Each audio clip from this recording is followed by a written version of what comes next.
کہ خداوند نے اس کلیسیا کے اندر، اس کلیسیا کی پرستش کے اندر جو مسا رکھا ہوا ہے وہ بہت کم جگہوں پہ ملتا ہے. سو اس بات کے لیے ہم پاک روح کے نام کو عزت اور جلال دیتے ہیں. ہاللیلویا.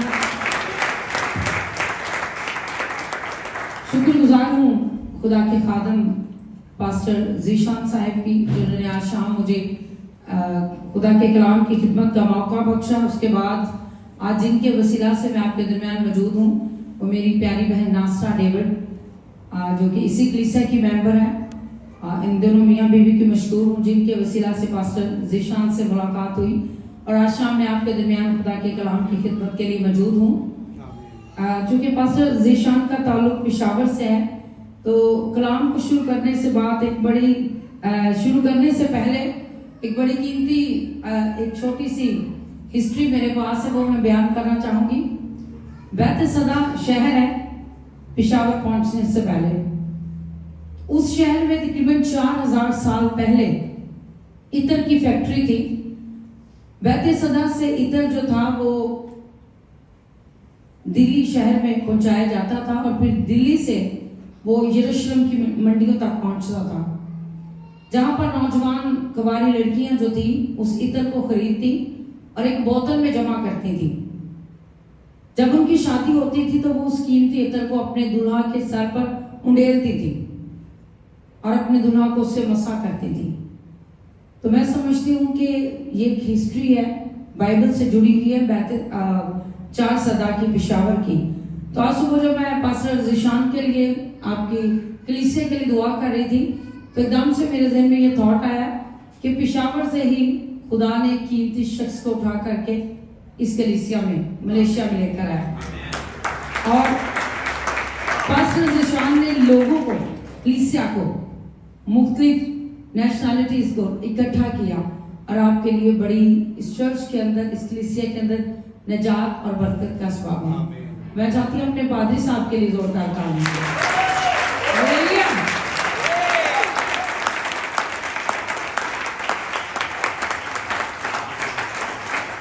خدا میں آپ کو برکت دے.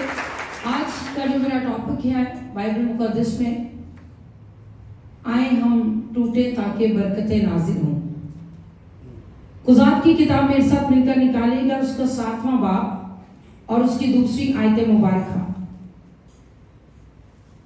قضات کی کتاب 7 باب اور اس کی دوسری آیت مبارکہ میرے ساتھ مل کر بائبل مقدس میں سے اس حوالہ کو آپ نکالیے گا. یہاں پر کچھ مرقوم ہے.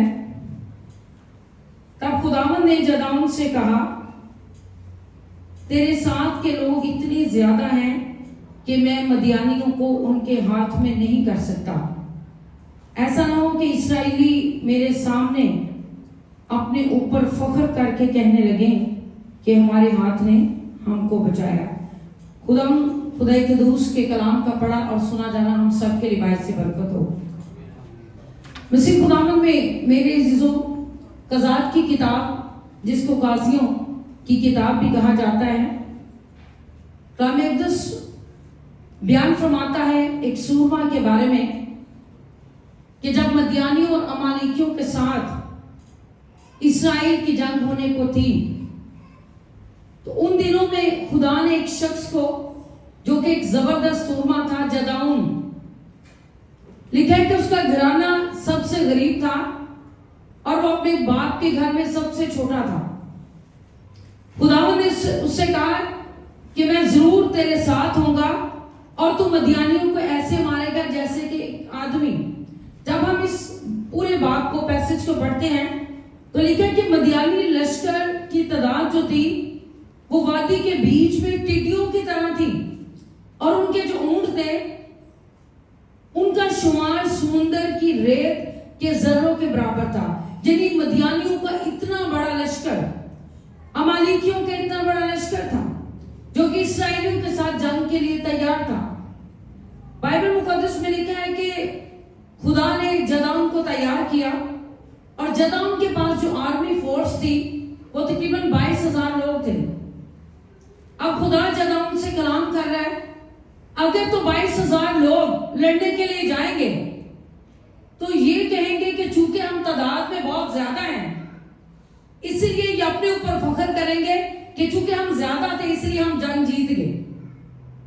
اب خدا نے اس سے کہا کہ یہ میرے سامنے اپنے اوپر فخر کریں گے. اسے خدا نے ایک طریقہ جداؤں کو سمجھایا.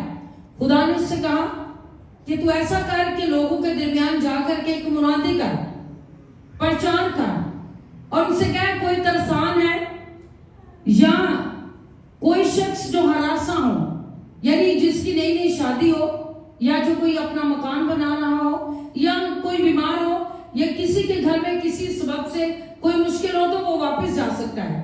اب جب اعلان کیا گیا تو 22,000 لوگوں میں تقریباً 12,000 لوگ جو تھے وہ گھروں میں چلے گئے.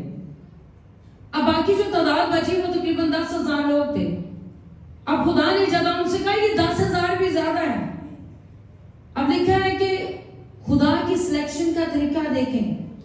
خدا کا لوگوں کو سلیکشن کرنے کا, لوگوں کو جنگ کے لیے لینے کا اور لوگوں کا انتخاب کرنے کا طریقہ فرق ہے. لیکن کہ خدا نے جدعون سے کہا کہ اب یہ جو 10,000 لوگ ہیں ان کو نیچے لے جاؤ چشمے کے پاس اور ان کے درمیان اعلان کرو کہ جتنے لوگ آپ میں سے جو کوئی بھی اپنی زبان کو نکال کے چشمے کے پانی میں چپڑ چپڑ کتے کی طرح پانی پیے گا وہ جنگ میں رہ سکتا ہے. اب 10,000 لوگوں پر یہ طریقہ آزمایا گیا اور بائبل مقدس میں لکھا ہے کہ 10,000 لوگوں میں سے صرف 300 لوگ تھے جنہوں نے اپنی زبانیں نکالی اور کتے کی طرح چپڑ چپڑ کر کے پانی پیا. اب خدا نے کہا ان 300 کو الگ کر دو, باقی کو واپس بھیج دو. 9,700 لوگ جو تھے وہ واپس چلے گئے. اب امالیکیوں اور مدیانیوں کا جو لشکر تھا وہ انگنت تھا اور اسرائیل کی جو آرمی تھی جدعون کے ساتھ جو لوگ تھے وہ صرف 300 تھے. اب قضات کی کتاب 7ویں باب کی جب 4 آیت مبارکہ ہم پڑھتے ہیں تو یہاں پر لکھا ہوا ہے کہ خدا جدعون سے کلام کر رہا ہے, اس سے کہہ رہا ہے کہ جس کی بابت میں تجھ سے کہوں یہ تیرے ساتھ جائے وہی تیرے ساتھ جائے گا, اور جس کے حق میں کہوں یہ تیرے ساتھ نہ جائے وہ تیرے ساتھ نہیں جائے گا. اب خدا جدعون سے کہہ رہا ہے کہ جس کو میں کہوں گا اس کو تو نے لے کر جانا ہے. تو جب چپڑ چپڑ پانی پینے والے لوگوں کو اکٹھا کیا تو وہ کل 300 لوگ تھے. اب خدا کی اور انسان کی آرمی فورسز کی جنگ میں اور خدا کی جنگ کرنے کے طریقے فرق ہوتے ہیں. انسان جب جنگ کے لیے نکلتا اس وقت جب جنگیں کی جاتی تھی تو برشیاں ہوتی تھی, بھالے ہوتے تھے, تیر کمان ہوتا تھا, تلوار سے مارا جاتا تھا, گلے کاٹ دیے جاتے تھے. یعنی یہ اوزار تھے, یہ ویپنز تھے, یہ ہتھیار تھے. آج کل جب جنگ ہوتی ہے تو آج کل کچھ نہیں, بارڈرز پہ یا تو شوٹ کیا جاتا ہے یا ایٹم بم یوز ہوتے ہیں اور ایک سے دوسرے ملکوں کو راکٹ بم کے ذریعے تباہ کیا جاتا ہے. لیکن خدا کے جنگ کرنے کا طریقہ بالکل فرق ہے. خدا کو ہتھیاروں کی ضرورت نہیں ہے. آپ خدا کا طریقہ دیکھیں کہ وہ اپنے بندہ کو, اپنے سورما کو کس طرح استعمال کر رہا ہے. اور لکھا ہے کہ خدا کی فوج جب 300 لوگ جنگ کے لیے تیار ہوئے تو خدا نے جدعون سے کہا کہ ان کے دائیں ہاتھ میں ایک ایک نرسنگا دینا اور بائیں ہاتھ میں ایک مٹی کا کچا گھڑا اور اس کے اندر ایک ایک مشل رکھنا. اب خدا نے نرسنگا کا جو معنی ہے وہ یہ ہے کہ ایک قسم کے بجانے کا سینگ, ترنی, سور کرنا, یہ اونچی آواز کا ساز ہے. آپ میں سے بہت سارے لوگوں نے, کتنے لوگوں نے نرسنگا دیکھا ہوا ہے؟ پریز دی لارڈ. اب بنی اسرائیل میں کہا جاتا ہے کہ 3 قسم کے نرسنگے ہوتے تھے. ایک نرسنگا جب اسرائیلی جنگ کو فتح کرتے تھے اس وقت بجایا جاتا تھا تاکہ لوگوں کو پورے گاؤں میں, شہروں میں دور دور پتہ چل جائے, عوام کو پتہ چل جائے, لوگوں کو پتہ چل جائے کہ ہم جنگ جیت چکے ہیں. ایک نرسنگا ہوتا تھا جب وہ بجایا جاتا تھا تو اس کے اندر جو ردم آواز تھی اس سے لوگوں کو پتہ چلتا تھا کہ یہ لوگوں کو اکٹھا کرنے کا نرسنگا ہے. یعنی جب وہ نرسنگا پھونکا جاتا تو لوگوں کو, جو جتنے لوگ تھے ان کو پتہ چلتا ہے یہ بادشاہ کی طرف سے بجایا گیا ہے